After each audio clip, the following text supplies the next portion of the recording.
Bom dia, bom dia, bom dia, glória a Deus, aleluia, louvado seja Deus. Os probleminhas aqui com o Wi-Fi que decidiu não funcionar, meu sinal de 5G bem fraquinho aqui, mas vamos tentar ver se vai dar certo no 5G aqui. Essa região aqui, o 5G não é tão bom e o Wi-Fi não está funcionando simplesmente. Então vamos aí no 5G crendo. Aleluia. Estava tentando aqui, por isso que demorei até para entrar aqui. Senhor, eu quero te louvar por esse dia. Obrigado, Deus. Obrigado por mais um dia. Obrigado por tudo que o Senhor tem falado aos nossos corações, às nossas vidas. Obrigado pelo teu amor por nós, Senhor Deus, revelado naquela cruz, Senhor. Mais uma vez nós lemos a crucificação e nós podemos saber, Pai, mais uma vez, o quanto que o Senhor nos ama ao ponto de dar a sua vida totalmente para que possamos ser salvos, para que possamos hoje estar aqui, Senhor, salvos, Deus, comprados pelo teu sangue, redimidos pelo Senhor, resgatados das trevas para a sua maravilhosa luz, enxertados na oliveira, Senhor Deus, nos tornando participantes da seiva, Senhor Deus. Assim nós somos hoje, pela tua misericórdia, pela tua graça, e te agradecemos por isso. Obrigado, porque a todos quanto o receberam, o Senhor deu-lhes o poder de serem feitos filhos de Deus, como nós vamos ler hoje em João, no capítulo 1, Senhor. E eu quero te louvar, Deus, o Cordeiro de Deus que tira o pecado do mundo, o Verbo que se fez carne e entre nós habitou, e vimos a sua glória como a glória do unigênito do Pai, cheio de graça e de verdade. Te louvamos, aleluia, te damos a honra, te damos a glória, te damos o louvor nessa sexta-feira, em nome de Jesus. Amém. Como dizem aí, sextou, né? Sextou com o Senhor aqui nesse desafio. Aleluia, glória a Deus, aleluia, louvado seja Deus. Então vamos crendo aí que vai dar para fazer aqui no 5G mesmo, né? Então vamos lá. Hoje nós vamos dar continuidade aqui, né? De Lucas, terminar Lucas e começar João. Então hoje nós terminamos Lucas 24 e vamos começar o Evangelho de João. Lucas 24. No primeiro dia da semana, bem cedo, elas foram ao sepulcro, levando as especiarias que tinham preparado. Acharam a pedra removida do sepulcro, mas quando entraram, não encontraram o corpo do Senhor Jesus. Estando elas perplexas a esse respeito, de repente pararam junto delas 2 homens com vestes brilhantes. Elas ficaram tão atemorizadas que se curvaram com o rosto em terra, mas os homens lhe disseram: por que buscais entre os mortos quem está vivo? Ele não está aqui, mas ressuscitou. Lembrai-vos do que vos disse, estando ainda na Galileia. É necessário que o Filho do Homem seja entregue nas mãos de homens pecadores, seja crucificado e ao terceiro dia ressuscite. Então se lembraram das suas palavras. Quando voltaram ao sepulcro, contaram todas essas coisas aos 11 e aos outros. Eram Maria Madalena, Joana, Maria... Verso 10. Eram Maria Madalena, Joana, Maria, mãe de Tiago, e as outras que com elas estavam, as que contaram estas coisas aos apóstolos. Tais palavras lhes pareciam loucura e não acreditaram. Pedro, porém, levantando-se, correu ao sepulcro e, abaixando-se, viu só os lençóis de linho e retirou-se para casa, maravilhado do que havia acontecido.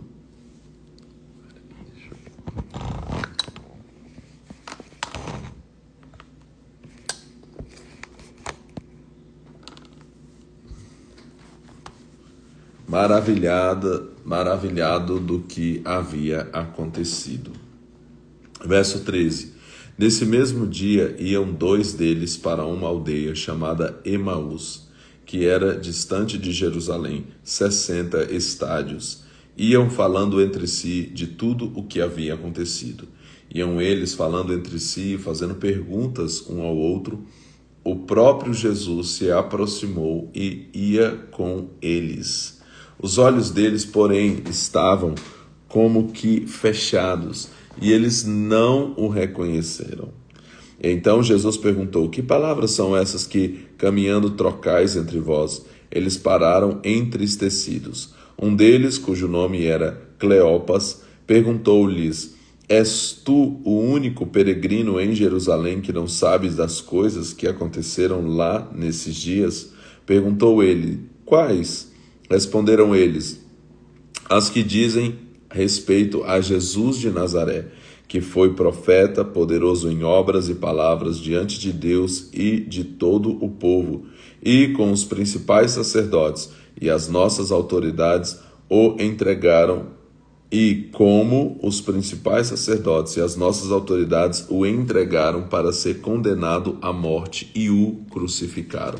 Ora, nós esperávamos que fosse ele quem redimisse a Israel. Mas agora, além de tudo isso, é já hoje o terceiro dia desde que essas coisas aconteceram. É verdade que algumas mulheres do nosso meio nos surpreenderam. Foram de madrugada ao sepulcro, mas não acharam o corpo dele. Voltaram dizendo que tinham tido uma visão de anjos que dizem estar ele vivo. Alguns dos que estavam conosco foram ao sepulcro e acharam ser assim como as mulheres haviam dito, mas a ela não viram. Então Jesus lhes disse: ó tolos e tardios de coração, para crer em tudo que os profetas disseram. Não era necessário que o Cristo padecesse estas coisas e entrasse na sua glória? E começando por Moisés e por todos os profetas, explicou-lhes o que dele se achava em todas as Escrituras. Isso aqui é cristocentrismo. A gente usa esse versículo aqui, usou esse versículo aqui no nosso desafio cristocentrismo, onde nós encontramos no Antigo Testamento as muitas profecias a respeito de Jesus. Jesus fez isso aqui com esses dois do caminho de Emaús, Ele explicou-lhes o que dele se achava em todas as Escrituras, começando por Moisés, ou seja, Torá, e passando por todos os profetas. Quando se aproximaram da aldeia para onde iam, fez ele com quem ia para mais longe. Eles, porém, insistiram, dizendo: fica conosco, pois é tarde e o dia já declina. Então Jesus entrou para ficar com eles. Estando com eles à mesa, tomou o pão, abençoou-o, partiu e lhes deu. Os olhos deles se abriram e o reconheceram, mas ele desapareceu de diante deles. Disseram um para o outro: não ardia em nós o nosso coração quando pelo caminho nos falava e quando nos abria as Escrituras? Então é isso que acontece quando nós estamos aqui abrindo as Escrituras, ouvindo a Deus através da sua palavra. Nosso coração queima, queima, o nosso coração arde com a palavra, porque a palavra, disse Jeremias, é fogo. Verso 33. Na mesma hora, levantando-se, voltaram para Jerusalém e encontraram reunidos os onze e os que estavam com eles, os quais diziam: ressuscitou verdadeiramente o Senhor e já apareceu a Simão. Então os dois contaram o que lhes acontecera no caminho e como tinham reconhecido o Senhor quando ele partiu o pão. Falavam ainda essas coisas quando Jesus se apresentou no meio deles e disse: paz seja convosco. Eles, espantados e atemorizados, pensavam que viam um espírito. Ele, porém, lhes disse: por que estáis perturbados e por que sobem tais pensamentos aos vossos corações? Vede as minhas mãos e os meus pés, sou eu mesmo. tocai em mim e vede, um espírito não tem carne nem osso, como vedes que eu tenho. Dizendo isso, mostrou-lhes as mãos e os pés. E não acreditando eles ainda por causa da alegria, e estando admirados, perguntou-lhes Jesus: Tende aqui alguma coisa que comer?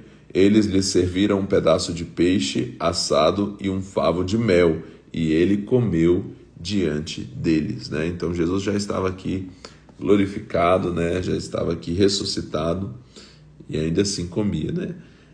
Jesus lhes disse: são estas as palavras que vos falei, estando ainda convosco, que era necessário que se cumprisse tudo o que de mim estava escrito na lei de Moisés, nos profetas e nos salmos, né? Então, na lei de Moisés, no Pentateuco, nos profetas e nos salmos, nós temos aí sobre Jesus, né? Então lhes abriu o entendimento para compreenderem as Escrituras, que o Senhor sempre nos abra o entendimento para a gente compreender as Escrituras. E disse: eis o que está escrito, o Cristo morrerá e ao terceiro dia ressuscitará dos mortos, e em seu nome se pregará o arrependimento e a remissão dos pecados em todas as nações, começando por Jerusalém. Vós sois testemunhas dessas coisas. Envio sobre vós a promessa de meu Pai, mas ficai na cidade, até que do alto sejais revestidos de poder. Então Jesus os levou para Betânia e, levantando as mãos, os abençoou. Abençoando-os, ele deixou-os e foi elevado ao céu. Então eles o adoraram e voltaram com grande júbilo para Jerusalém, e estavam sempre no templo, louvando e bendizendo a Deus. Aleluia. Glória a Deus. Aqui termina então o Evangelho de Lucas.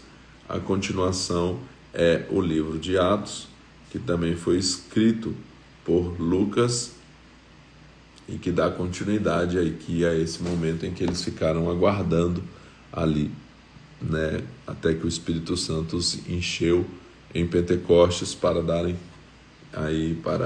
fazerem a obra de Deus. Porém, nós vamos, antes de ir para Atos, né, nós vamos ler novamente toda a narração da história de Jesus.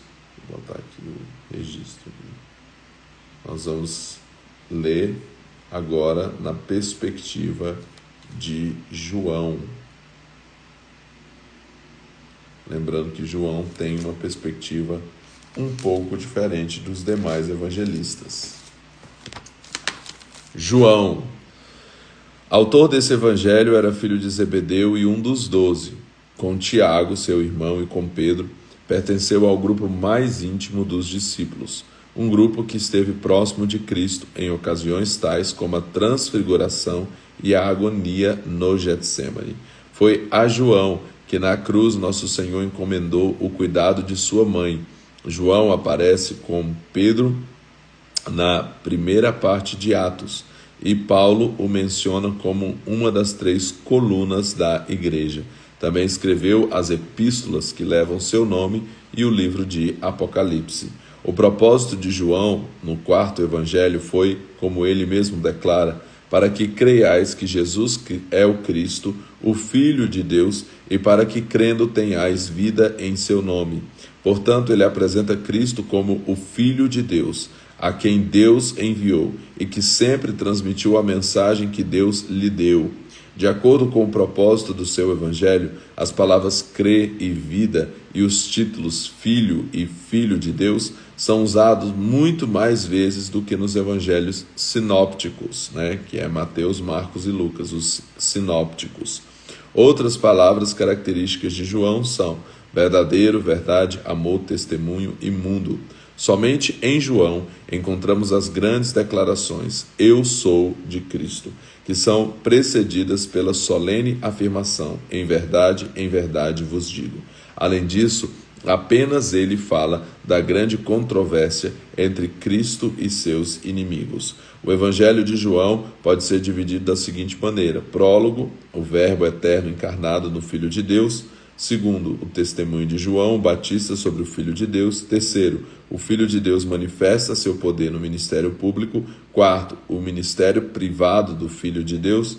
Quinto, o sacrifício do Filho de Deus. Sexto, a manifestação do Filho de Deus na ressurreição. Sétimo, epílogo, o Filho de Deus ressuscitado, Senhor da vida e do serviço. Então este é o Evangelho de João, aqui explicando a Scofield do que se trata. Então nós vamos ler esse Evangelho.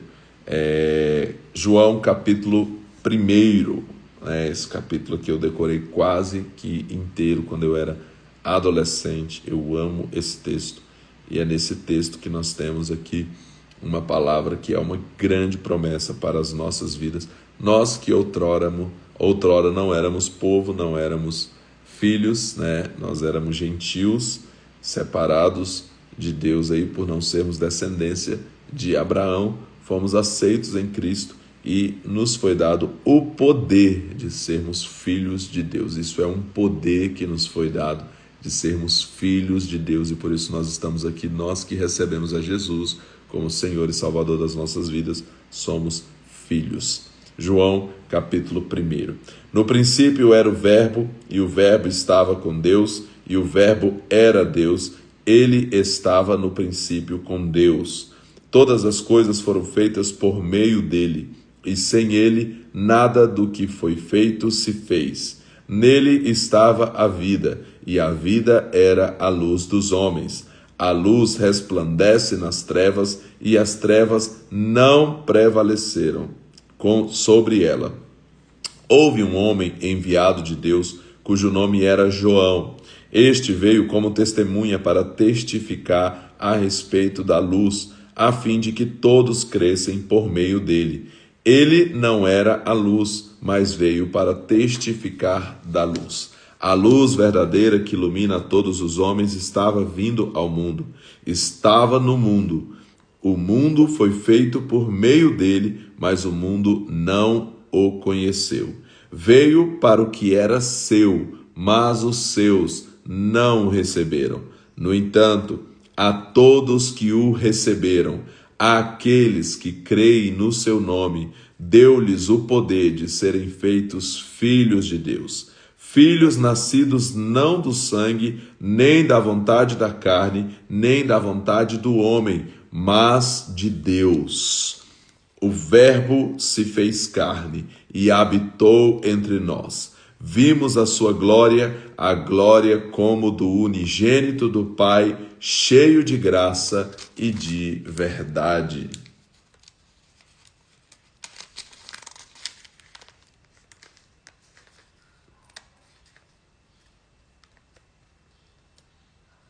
Eita Jesus.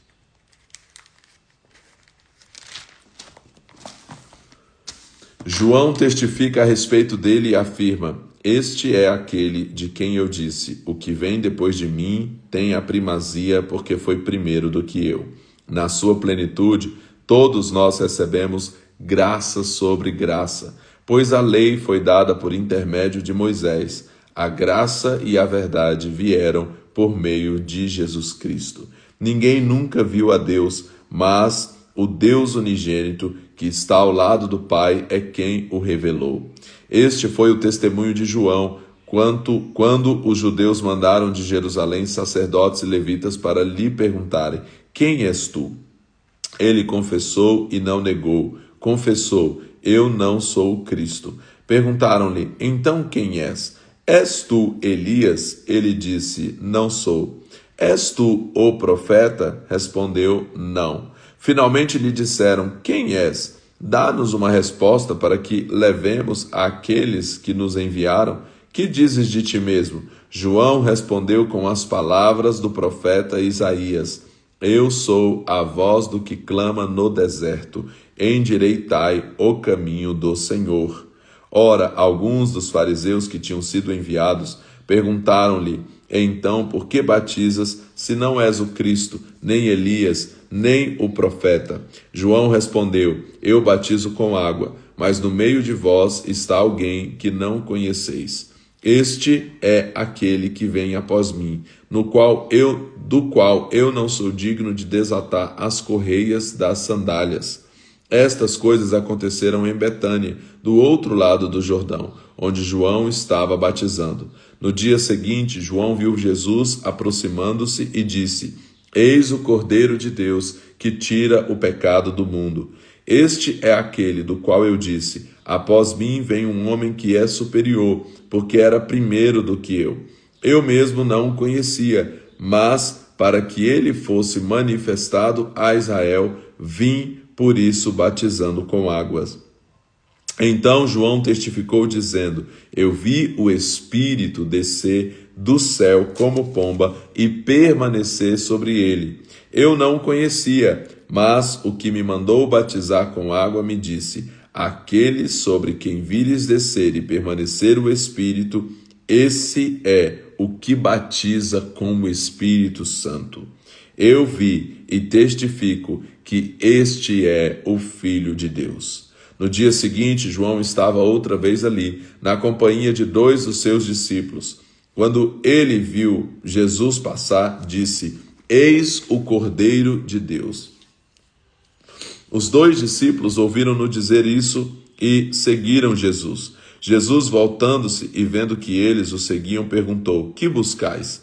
Eles disseram: Rabi, que quer dizer mestre, onde moras? Respondeu-lhe: vinde e vede. Eles foram e viram onde moravam e ficaram com ele aquele dia. Era quase a hora 10ª.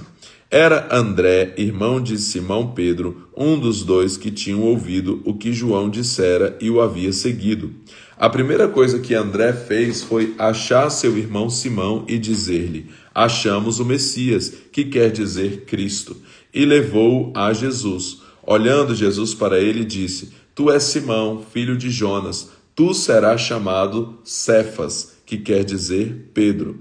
No dia seguinte, Jesus resolveu ir para a Galiléia. Encontrando Filipe, disse-lhe: segue-me.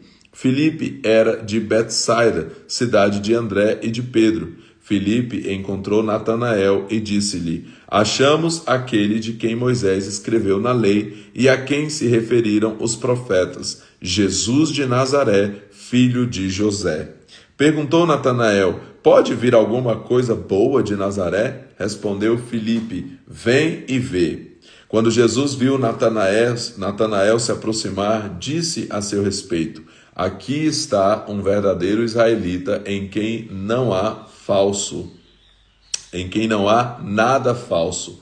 Perguntou-lhe Natanael: de onde me conheces? Respondeu Jesus: antes que Filipe te chamasse, te vi quando estavas debaixo da figueira. Então Natanael declarou: Rabi, tu és o Filho de Deus, tu és o Rei de Israel. Disse Jesus: por que te disse que te vi debaixo da figueira, crês? Coisas maiores do que esta verás. Então acrescentou: na verdade vos digo que vereis o céu aberto e os anjos de Deus subindo e descendo sobre o Filho do Homem. João capítulo 2. No 3º dia houve um casamento em Caná da Galileia. A mãe de Jesus estava ali. Jesus e seus discípulos também haviam sido convidados para o casamento. Tendo acabado o vinho, a mãe de Jesus lhe disse: não tem mais vinho. Respondeu-lhe Jesus: mulher, que tenho eu contigo? Ainda não chegou a minha hora. A sua mãe disse aos serventes: fazei tudo o que ele vos disser. Estavam ali 6 talhas de pedra que os judeus usavam para as purificações, e cada um levava 2 ou 3 metretas. Disse-lhe Jesus: enchei de água essas talhas, e encheram-nas até a borda. Então lhes disse: tirai agora e levai ao mestre-sala. Eles assim fizeram. Logo que o mestre-sala provou a água transformada em vinho, não sabendo de onde viera, se bem que sabiam os serventes que tinham tirado a água, chamou o noivo e disse: todos põem primeiro o vinho, bom, e quando já beberam fartamente, então o inferior, mas tu guardastes até agora o bom vinho. Este, o primeiro dos seus sinais miraculosos, Jesus realizou em Caná da Galileia. Assim revelou a sua glória e seus discípulos creram nele. Depois disso, desceu para Cafarnaum com sua mãe, seus irmãos e seus discípulos, e ficaram ali não muitos dias. Estando próximo à Páscoa dos judeus, Jesus subiu para Jerusalém. Achou no templo os que vendiam bois, ovelhas e pombas e os cambistas assentados. Tendo feito um chicote de cordas, lançou todos para fora do templo, bem como os bois e as ovelhas. Espalhou o dinheiro dos cambistas, derrubou as mesas e disse aos que vendiam pombas: tirai daqui estas coisas. Como ousais transformar a casa de meu pai em mercado? Seus discípulos lembraram-se de que está escrito: o zelo da tua casa me consumirá. Então os judeus perguntaram: que sinal miraculoso nos mostras para provar que tens autoridade para fazer isso? Respondeu-lhes Jesus: destruirei este templo e em 3 dias o levantarei de novo. Disseram os judeus: em 46 anos foi edificado este templo, e tu o levantarás em 3 dias? Ele, porém, falava do templo do seu corpo. Quando Jesus ressuscitou dos mortos, os seus discípulos lembraram-se do que ele dissera. Então creram na Escritura e nas palavras que Jesus tinha dito. Estando ele em Jerusalém, durante a festa da Páscoa, muitos viram os sinais miraculosos que fazia e creram no seu nome. Jesus, porém, não confiava neles, pois a todos conhecia. Ele não necessitava de que alguém lhe testificasse a respeito do homem, pois ele sabia o que havia no homem. João capítulo 3. Havia entre os fariseus um homem chamado Nicodemos, um dos principais dos judeus.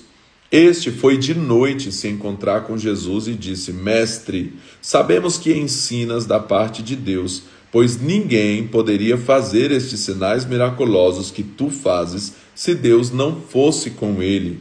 Jesus respondeu: em verdade te digo, que quem não nascer de novo não pode ver o reino de Deus. Perguntou-lhe Nicodemos: como pode um homem nascer sendo velho? Poderá voltar ao ventre da sua mãe e tornar a nascer? Jesus respondeu: em verdade te digo, que aquele que não nascer da água e do Espírito não pode entrar no reino de Deus. O que é nascido da carne é carne, mas o que é nascido do Espírito é Espírito.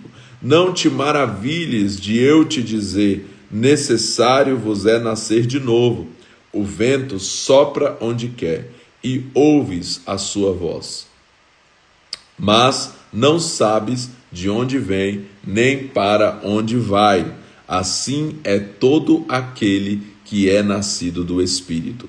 Nicodemos perguntou: como pode ser isso? Jesus respondeu: tu és mestre em Israel e não compreendes essas coisas? Em verdade te digo que nós dizemos o que sabemos e testificamos do que vimos, contudo não aceitais o nosso testemunho. Se vos falei de coisas terrenas e não crestes, como crereis se vos falar das celestiais? Ninguém subiu ao céu senão o que desceu do céu, o Filho do homem que está no céu. Assim como Moisés levantou a serpente no deserto, da mesma forma importa que o Filho do homem seja levantado, para que todo aquele que nele crê tenha a vida eterna. 3,16, João 3,16.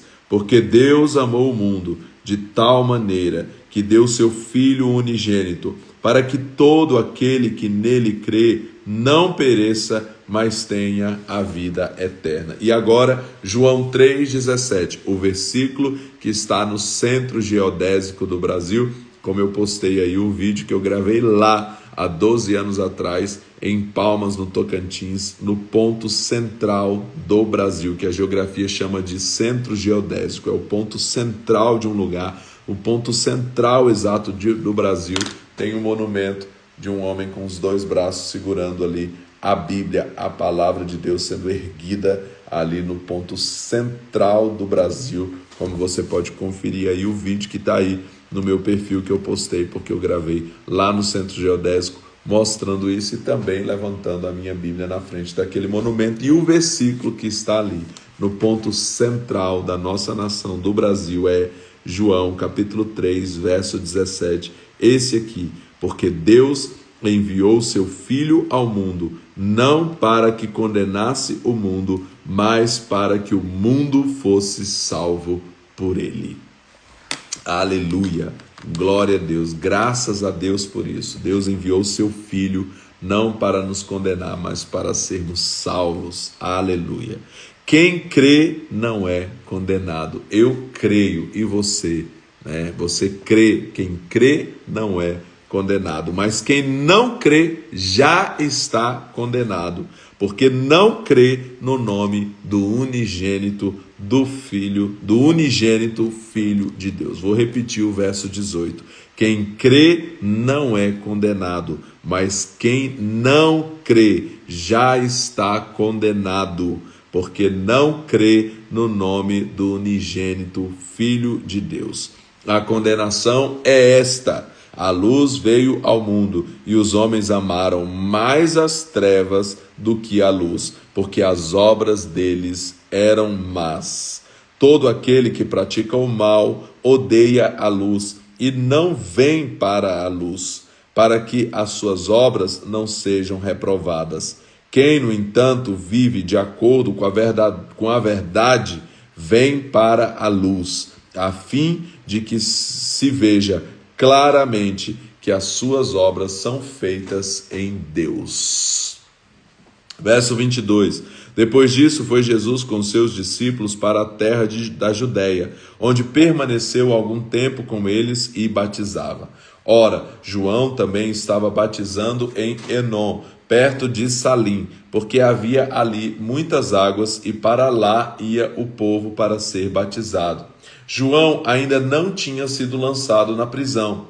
Suscitou-se uma contenda entre alguns discípulos de João e um judeu acerca da purificação. Foram a João e disseram: Mestre, aquele homem que estava contigo no outro lado do Jordão, do qual deste testemunho, está batizando, e todos vão ter com ele. João respondeu: O homem só pode receber o que lhe for dado do céu. Vós mesmos sois testemunhas de que vos disse: eu não sou o Cristo, mas sou enviado adiante dele. A noiva pertence ao noivo. O amigo do noivo que lhe assiste espera e ouve e alegra-se muito com a voz do noivo. Esta alegria é minha e agora está completa. É necessário que ele cresça e que eu diminua. Aquele que vem de cima é sobre todos. Aquele que vem da terra pertence à terra e fala como alguém da terra. Aquele que vem do céu é sobre todos. Ele testifica do que viu e ouviu, mas ninguém aceita o seu testemunho. Aquele que aceitou o seu testemunho confirmou que Deus é verdadeiro. Aquele que Deus enviou fala as palavras de Deus, pois Deus lhe dá o Espírito sem medida. O Pai ama o Filho e todas as coisas confiou às suas mãos. Todo aquele que crê no Filho tem a vida eterna, mas todo aquele que rejeita o Filho não verá a vida, pois sobre ele permanece a ira de Deus. João capítulo 4. Quando os fariseus ouviram que Jesus fazia e batizava mais discípulos que João, se bem que Jesus não batizava, e sim os seus discípulos, ele deixou a Judéia e voltou outra vez para a Galiléia, e era-lhe necessário passar por Samaria. Chegou a uma cidade samaritana chamada Sicar, perto das terras que Jacó dera a seu filho José. Estava ali a fonte de Jacó, E Jesus, cansado da viagem, assentou-se junto à fonte. Era quase meio-dia. Vindo uma mulher samaritana tirar água, Jesus lhe disse: "Dá-me de beber." Seus discípulos tinham ido à cidade comprar comida. Disse-lhe a mulher samaritana: "Como sendo tu judeu, que me pedes de beber a mim, que sou mulher samaritana?" Pois os judeus não se dão bem com os samaritanos. Respondeu-lhe Jesus: "Se conheceras o dom de Deus e quem é o que te pede, dá-me de beber, tu lhe pedirias, e ele te daria água viva." Disse-lhe a mulher: "Senhor, tu não tens com que tirá-la, e o poço é fundo. Onde tens água viva? És tu maior do que o nosso pai Jacó, que nos deu o poço, do qual ele próprio bebeu, bem como seus filhos e o seu gado?" Respondeu Jesus: "Todo aquele que beber desta água tornará a ter sede, mas aquele que beber da água que eu lhe der, nunca mais terá sede. Deveras, a água que eu lhe der se fará nele uma fonte de água que jorre para a vida eterna." Disse-lhe a mulher: "Senhor, dá-me dessa água, para que eu não mais tenha sede, nem precise vir aqui tirá-la." Disse-lhe Jesus: "Vai, chama o teu marido e volte aqui." Respondeu ela: "Não tenho marido." Disse-lhe Jesus: "Tens razão em dizer que não tens marido, pois já tiveste 5 maridos, e o que agora tens não é teu marido. Isso disseste com verdade." Disse-lhe a mulher: "Senhor, vejo que és profeta. Nossos pais adoraram neste monte, mas vós, os judeus, dizeis que é em Jerusalém o lugar onde se deve adorar." Disse-lhe Jesus: "Mulher, crê-me, a hora vem em que nem nesse monte, nem em Jerusalém adorareis o Pai. Vós, os samaritanos, adorais o que não conheceis. Nós adoramos o que conhecemos, pois a salvação vem dos judeus. No entanto, vem a hora, e já chegou, em que os verdadeiros adoradores adorarão o Pai em espírito e em verdade, pois o Pai procura a tais que assim o adorem. O Pai procura a tais que assim o adorem. Deus é espírito, e importa que os que o adorem em espírito e em verdade." Disse-lhe a mulher: "Eu sei que o Messias, chamado Cristo, vem. Quando ele vier, nos explicará tudo." Disse-lhe Jesus: "Eu sou, eu que falo contigo." Naquele momento chegaram seus discípulos e maravilharam-se de encontrá-lo falando com uma mulher. Mas nenhum deles perguntou: "Que queres?" ou "Por que falas com ela?" Então, deixando o seu cântaro, a mulher foi à cidade e disse ao povo: "Vinde, vede um homem que me disse tudo o que tenho feito. Poderia ser este o Cristo?"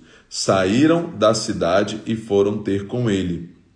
Enquanto isso, os discípulos lhe rogavam: "Mestre, come."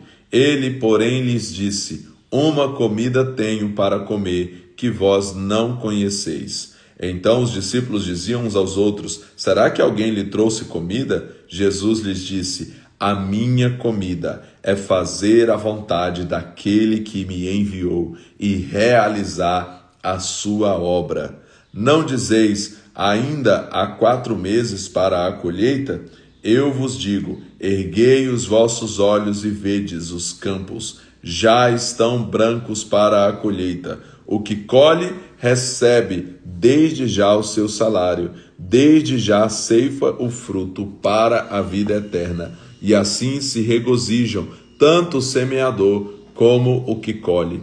Pois é verdadeiro ditado: um é o semeador e outro é o que colhe. Eu vos enviei a colher onde não plantastes. Outros trabalharam e vós usufruístes do seu trabalho." Muitos dos samaritanos daquela cidade creram nele, por causa do testemunho da mulher. Disse-me tudo o que tenho feito. Aproximando-se dele, os samaritanos rogaram-lhe que permanecesse com eles, e ficou ali 2 dias. E por causa das suas palavras, muitos mais creram nele. Diziam à mulher: já não é pelo teu dito que nós cremos, agora nós mesmos o ouvimos falar e sabemos que este é verdadeiramente o Salvador do mundo. 42, hein?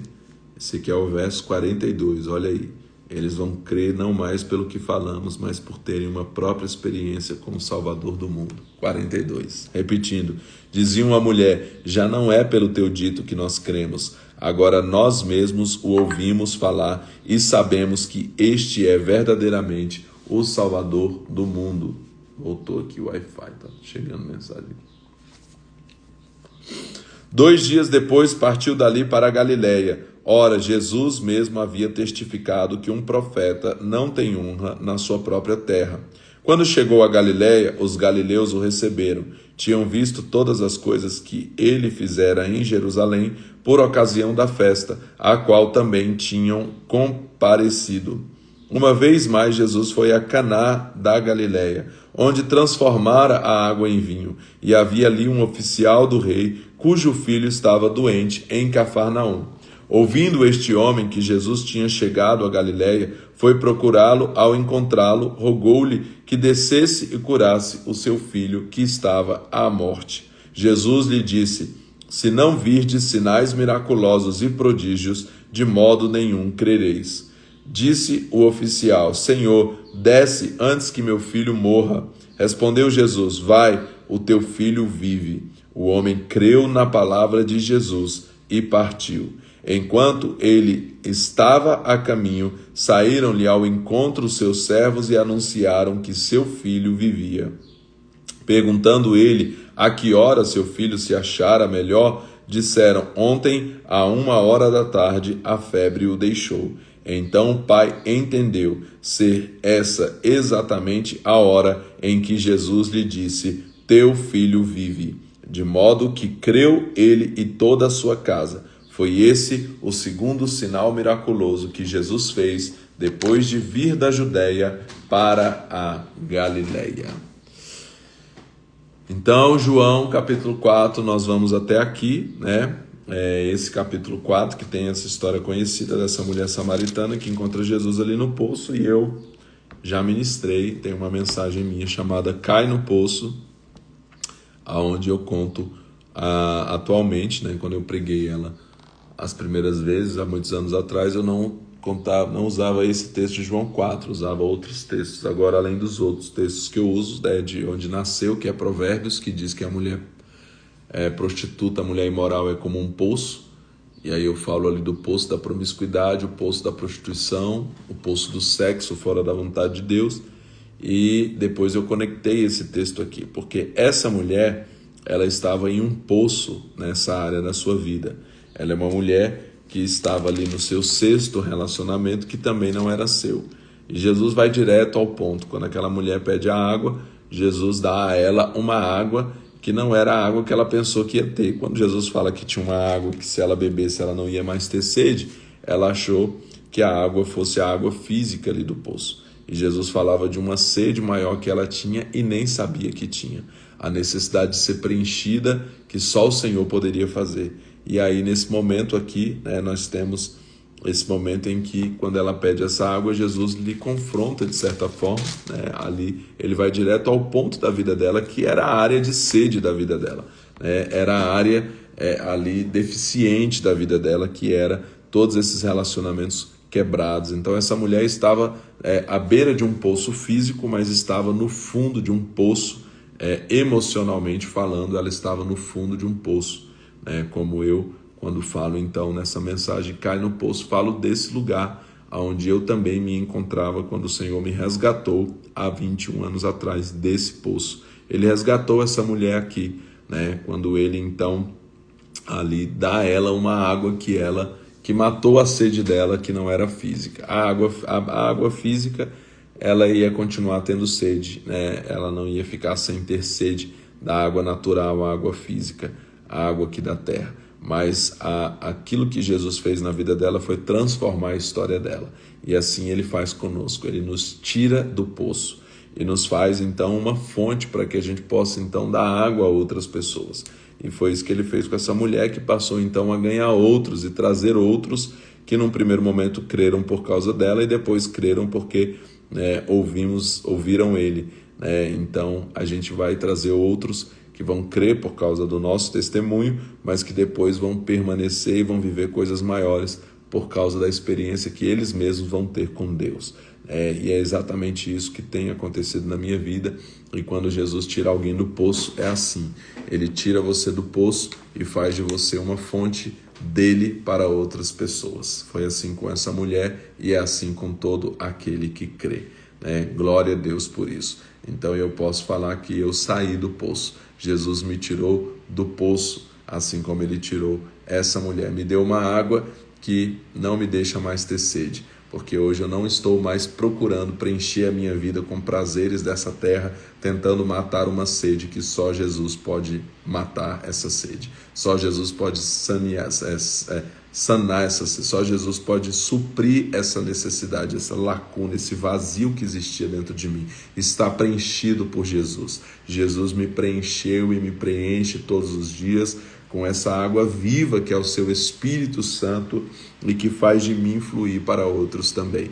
E assim é com todo aquele que se encontra com esse maravilhoso Jesus que encontrou essa mulher e que nos encontra, e que não leva em consideração o fato de nós sermos samaritanos, Ou seja, não somos judeus, não somos descendentes de Abraão, somos ali um povo que era rejeitado de certa forma, que os judeus nem falavam com eles, consideravam eles assim, apesar de que os samaritanos também seriam ali descendentes, mas que não eram aceitos mais pelo povo judeu. Havia uma divisão entre eles, e Jesus vai nesse, o improvável, aquele que não é aceito pelos padrões da religião, e Jesus o encontra num poço e o tira do poço e transforma a sua vida.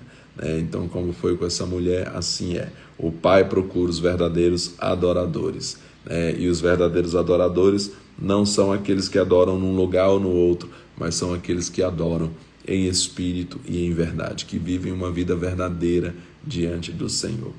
Uau! Glória a Deus por isso. Que o Senhor nos abençoe e nos ajude a permanecer nesse lugar, sempre nos preenchendo com a água viva, que é Jesus, o seu Espírito Santo. Amém? Glória a Deus. Aleluia, louvado seja Deus. Amanhã nós continuamos, então, seguimos aqui com o nosso desafio. Amanhã, sábado, estamos juntos aqui, em nome de Jesus, às 5h42. Hoje eu entrei um pouquinho atrasado por causa dos problemas aqui com a internet. Amanhã, em nome de Jesus, vamos entrar no nosso horário e dar continuidade ao nosso desafio. Deus abençoe a sua sexta-feira, Deus abençoe o seu dia tremendamente, que você seja preenchido por essas águas de Jesus que matam toda a nossa sede terrena e que faz com que a gente seja tão farto, tão cheio dele, que até que nada mais importe. Como diz Provérbios, a alma farta pisa favo de mel, mas a alma faminta até o amargo lhe parece doce. Quando você está farto, saciado, quando você está cheio, então você não quer mais outros alimentos. Você não precisa de mais nada, você está preenchido por Jesus. Que sejamos todos os dias preenchidos por Ele até que nada mais importe. Se você ainda está procurando preencher um vazio na sua vida, se você está tentando preencher com coisas, com pessoas, com prazeres dessa terra, tentando preencher aí uma sede que há em você, lembre-se, só Jesus pode preencher esse lugar.